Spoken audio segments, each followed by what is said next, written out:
This channel does not promote any violent, harmful, or illegal activities. All content provided by this channel is meant for an educational purpose only. আজ সকলের নজর যেদিকে আমাদেরও সেদিকে নজর, মানে দিলীপ ঘোষের বিয়ের দিকে নজর।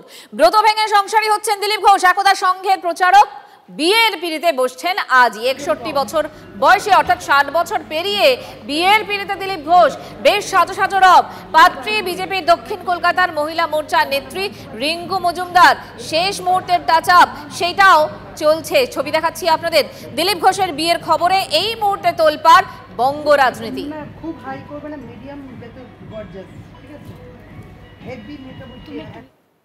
আর এই মুহূর্তে ছবি দেখাচ্ছি আপনাদের যে দিলীপ ঘোষ তিনি আজকে বিয়ের পিড়িতে বসছেন। রেজিস্ট্রি করা হবে এবং দু তরফের পরিবারের লোকজন উপস্থিত থাকবেন এমনটাই জানা যাচ্ছে। নিউ টাউনের ফ্ল্যাটে রেজিস্ট্রির পর বৈদিক মতে হবে বিয়ে। রিঙ্কু মজুমদার তিনি কি বলছেন শুনুন। 51, 62 এগুলো সব জীবন সায়ান্ন, প্রায় ফুরিয়ে আসার বেলা। সেই সময় আপনি নতুন করে শুরু করছেন। হ্যাঁ, এটাই তো। তার মানে শুরু করার মতন মনের জোশ থাকতে হবে, চিন্তা ভাবনার মধ্যে জোশ থাকতে হবে, তাই না? আমরা যদি আমরা জোশ না রাখতে পারি তাহলে আমরা এত বড় রাজ্যের দায়িত্বটা কি করে নেব? আমাদের অবভিয়াসলি পজিটিভ থাকতে হবে। বিয়ের পর দিলীপ ঘোষকে কেমন দেখতে চান?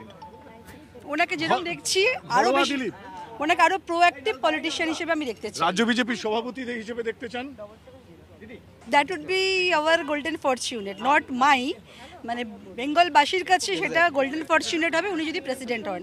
বিকজ ওনার সাবস্টিটিউট এখন অবধি লাস্ট 5-6 ইয়ার্সে তো দেখতে পাচ্ছি না ওনার সাবস্টিটিউট হয়েছে বলে। রিঙ্কু মজুমদারের ভূমিকাটা সেক্ষেত্রে কি থাকবে? ঘরণীর না সহযোদ্ধা? সহযোদ্ধা উইথ ঘরণী আমি ঘরটাকে সামলাবো তারপরে।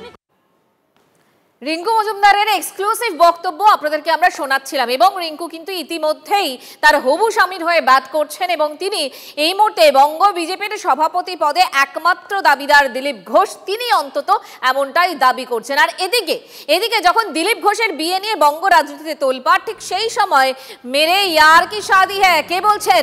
কীর্তি আজাদ। আর এই মুহূর্তে কীর্তি আজাদ সরাসরি রয়েছেন আমাদের প্রতিনিধি জয়ন্তর সঙ্গে। জয়ন্ত, এই মুহূর্তে কীর্তি আজাদ কি বলছেন, তার কি প্রতিক্রিয়া, প্রাথমিক প্রতিক্রিয়াটা আগে।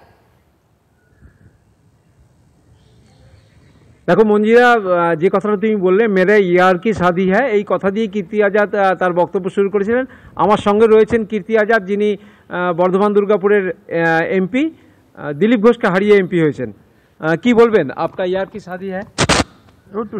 देखिए, ये तो खुशी का अवसर है और विवाह में बंध रहे हैं, मतलब ब्रह्मचर्य से गृहस्थ में जा रहे हैं और मैं उनको और भौदी को बहुत बहुत अपनी ओर से हार्दिक शुभकामना देता हूँ।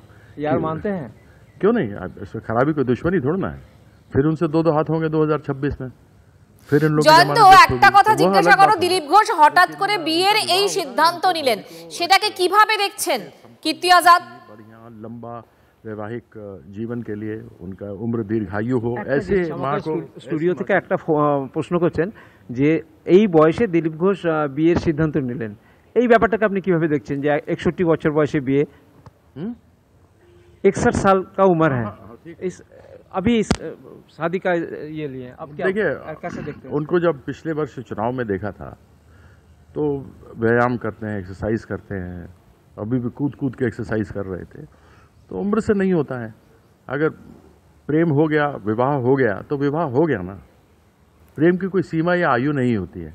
और ऐसे में জয়ন্ত শুধু বয়স নয়, স্টেট প্রেসিডেন্ট হতে পারলেন না, তাই কি এই সিদ্ধান্ত? परिवार बढ़े, छोटे छोटे बच्चे उनके घर में खेले और एक बार विवाह हो जाता है, उनकी अर्धांगिनी घर में आ गई, मतलब आधा आंगन उनका आ गया घर के अंदर। जिस प्रकार से महादेव को अर्धनारीश्वर बोलते हैं, आधा नर आधा नारी, तो अब मैं आशा करता हूँ कि हमारे दिलीप भाई अब जय सिया राम बोलेंगे। सिया माँ को जरूर याद करेंगे, क्योंकि सिया के बिना राम अधूरे थे, क्योंकि माता सीता को वनवास नहीं मिला था, राम को मिला था, लेकिन फिर भी गई थी। और अगर वो न जाती, रावण का वध न होता, तो भगवान राम को प्रताप नहीं मिलता। इसलिए दिलीप भाई बहुत बहुत बधाई हो, जय जय सिया राम बोलिएगा, जय जय सिया राम, जय जय सिया राम। और एक सवाल है, दिलीप घोष ये नहीं बने, स्टेट प्रेसिडेंट बीजेपी का नहीं बने, इसका चलते कि शादी का ये डिसीजन लिया है? नहीं, मुझे अब इसमें मैं कुछ नहीं कह सकता, ये व्यक्तिगत है और वह जाने, उनका काम जाने। जो हम पढ़ रहे थे उसमें ये लिखा हुआ था कि आरएसएस वालों ने उनको बहुत मना किया कि आप विवाह मत करिए, उसके बावजूद विवाह किया उन्होंने, क्योंकि आरएसएस वालों ने तो विवाह किया नहीं, इसलिए माँ को नहीं समझते, बहन को नहीं समझते, जिस कोख से निकलते हैं उसी को नहीं पहचानते। तो यह दिलीप भाई ने लिया है, बहुत अच्छा निर्णय किया है। इसका मतलब ये है कि उनके मन में महिला का सम्मान है। तो ऐसी परिस्थिति में यही कहूँगा कि वह अपने भी बीजेपी वालों को सिखाएं कि भगवान राम के नाम पर तलवार अलवार नहीं कभी निकालते। मर्यादा पुरुषोत्तम थे, मर्यादा से भरे हुए थे, पुरुषों में उत्तम थे, मर्यादा पुरुषोत्तम राम। तो उन्हीं के उस पर चलें और आपने जो किया है उसके लिए आपको बहुत बहुत बधाई है। मिठाई जरूर खिलाइएगा। ऐसा বেশ জয়ন্ত, বুঝতে পারছি তৃণমূল সাংসদ তিনি শুভেচ্ছা জানালেন দিলীপ ঘোষকে, একই সঙ্গে রুদ্রনীল ঘোষ তিনি কি বলছেন, পাশাপাশি জুন মালিয়ার বক্তব্য রইল। আমাদের অনেক শুভেচ্ছা। দীর্ঘদিন ধরে সামাজিক কাজের মধ্যে ছিলেন, সংঘের কাজ করে এসেছেন, তারপর সেটা পাল্টে রাজনৈতিক কাজ, পুরোটাই মানুষের জন্য কাজ করেছিলেন।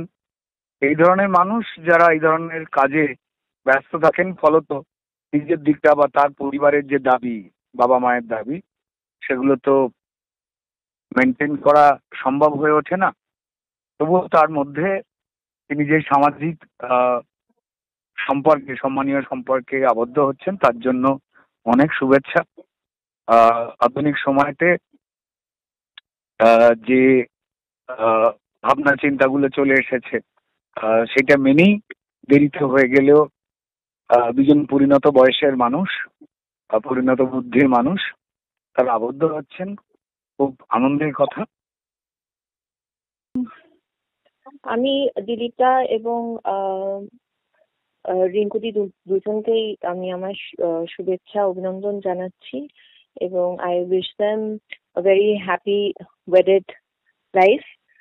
আর আশা করব যে খুব শিগগিরই, আজকে তো দিলীপ শুনলাম যে it's a very private function, তো আশা করব যে খুব শিগগিরই দিলীপদা এবং আমাদের রিঙ্কু বৌদি বলবো, দুজনেই আমাদেরকে একটা ভালো রিসেপশনের আশায় রইলাম, রিসেপশন পার্টির আশায় রইলাম ফ্রম দিলীপদা। দিলীপদা খুবই একজন সজ্জন ব্যক্তি এবং আমি খুবই রেসপেক্ট করি দিলীপদাকে। দিলীপদা আমাদের এমপিও ছিলেন মেদিনীপুরে, আমার ঠিক আগেই উনি এমপি ছিলেন, সুতরাং আমার সঙ্গে দিলীপদা খুবই সুসম্পর্ক। এবং আর এবার চলুন সরাসরি আপনাদেরকে নিয়ে যাই নিউ টাউনের বাড়ির সামনে, যেখানে ইতিমধ্যে বিয়ের আসর একেবারে বসে গিয়েছে। শর্মিষ্ঠা পৌঁছে গিয়েছে। শর্মিষ্ঠা, কি চলছে বিয়ে বাড়ির আমেজটা কিরকম, কিছু বুঝতে পারলে, ঢুকতে পারলে, দেখতে পারলে? জানি মঞ্জিরা, অফিসে যারা তোমরা রয়েছো তারা কোথাও একটুখানি হিংসা হয়তো আমাকে করছো যে দিলীপ ঘোষের বিয়ে হচ্ছে, সেই বিয়ের বাড়ির বাইরে আমি চলে এসেছি, তোমাদেরকে সব ছবি ওই ডেস্ক থেকে এবং নিউজ রুম থেকেই দেখাতে হচ্ছে। সেটা বলবো যে হ্যাঁ, বঙ্গ রাজনীতিতে কবে বলো তো কোন নেতার বিয়ে নিয়ে এতটা চর্চা হয়েছে? এই চর্চা হওয়ার কারণটা কি? চর্চা হওয়ার কারণ হচ্ছে দিলীপ ঘোষের যে কারিশমা রয়েছে, পলিটিক্যাল কারিশমা, তার বয়স এবং তার এক এক সময় এক এক রকম বক্তব্য, যা বারবার সংবাদ শিরোনামে এসেছে এবং মানুষ শুনেওছে, মানুষ সমালোচনাও করেছে। কিন্তু তার যখন বিয়ে হচ্ছে তা নিয়ে আলোচনা হবে না, রাজ্য রাজনীতিতে চর্চা হবে না, তা তো বলা যায় না। আর এখন কটা বাজে? এখন বাজে 3:47, কিন্তু আমাদের কাছে তো যেরকম খবর রয়েছে যে 4টে নাগাদ দিলীপ ঘোষের হবু স্ত্রী রিঙ্কু মজুমদার তিনি এখানে পৌঁছে যাবে। তারপর একেবারে ঘনিষ্ঠ যারা রয়েছেন দুই পরিবারের সদস্যদের মধ্যে এই দুই মনের মানুষের 4 হাত এক হতে চলেছে, তাই স্বাভাবিক একটা উত্তেজনা, একটা চর্চা রয়েছে। তবে একটা কথা বলতে পারি মঞ্জিরা, অন্য বিয়ে বাড়ির ছবি যেরকম, মানে দিলীপ ঘোষের কারিশমার সঙ্গে যদি দিলীপ ঘোষের বিয়েটা যদি আমি মেলাতে যাই তাহলে কিন্তু কোথাও একটা বেমানান। কারণ দিলীপ ঘোষ যেখানে যান সেখানে তার অনুগামীরা তাকে ঘিরে ধরেন এবং তার প্রচুর মহিলা অনুগামী রয়েছে, তারাও পর্যন্ত ঘিরে ধরেন এবং তারা প্রত্যেকে যান যে দিলীপ ঘোষ কি বলছেন, কি করছেন সেটা দেখার জন্য এবং শোনার জন্য। কিন্তু বিয়ে বাড়ি কিন্তু অতটা আড়ম্বর নেই, একেবারে বাইরে থেকে দেখে বোঝার উপায় নেই যে ভেতরে এরকম একজন মানুষের বিয়ে হচ্ছে। তো স্বাভাবিকভাবেই প্রত্যেকেই বাইরে আসছেন, বাইরে এসে উকি ঝুঁকি মারছেন, আশেপাশে যাদের কাছে খবর পৌঁছেছে, এমনকি এখানে যারা কাজ পর্যন্ত করেন তাদের মধ্যেও আলোচনা যে দিলীপদার বিয়ে হচ্ছে ভেতরে, মানে আগ্রহ প্রত্যেকের ভেতরে। আমরাও হয়তো ভেতরের ছবি সকাল থেকে বেশ কিছু ছবি দেখিয়েছি, আবারও হয়তো সেই ভেতরের ছবি আরো দেখাবো এবং তোমার সঙ্গে আবারও কথা বলবো এবং এই মুহূর্তের অ্যাম্বিয়েন্সটা বোঝার চেষ্টা করবো। কিন্তু আপাতত তোমাকে ধন্যবাদ। হকের দাবিতে পথে প্রতিবাদ, যোগ্য চাকরিহারাদের শিক্ষকদের বিক্ষোভ কর্মসূচি, শিক্ষকদের ওপর পুলিশি নির্যাতনের প্রতিবাদে প্রতীকী অনশন, 12 ঘন্টার প্রতিবাদ কর্মসূচির ডাক জেলার যোগ্য চাকরিহারা শিক্ষকদের। ট্রাক ভর্তি কাচের বোতল আর তার আড়ালেই পাচার হচ্ছিল মহামূল্য বার্মাটিক। গোপন সূত্রে খবর পেয়ে বিপুল পরিমাণ কাঠ উদ্ধার বক্সা ব্যাঘ্র প্রকল্পের বনকর্তাদের। কালচিনি ব্লকের নিমতি এলাকায় 31 নম্বর জাতীয় সড়কে আটক করা হয় ট্রাক। তল্লাশির সময় উদ্ধার হয় কোটি কোটি টাকার সেগুন কাঠ। সূত্রের খবর, অসম থেকে শিলিগুড়ি পাচার হচ্ছিল ওই কাঠগুলি। পলাতক ট্রাক চালক।